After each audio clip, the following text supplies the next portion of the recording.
Hali ya taharuki imetanda huko Marsabit baada ya watu 4 kupigwa risasi na kufariki papo hapo. Wezi wa mifugo walivamia eneo la Manyata Ginda huko Saku na kuwamiminia risasi wakazi.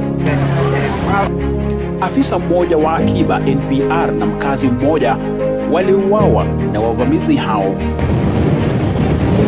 Kwa mujibu wa kaimu kamanda wa polisi George Kipkoros, wezi wawili wa mifugo pia waliuawa kwenye kisa hicho ambacho kiliwaacha watu 3 wengine na majeraha.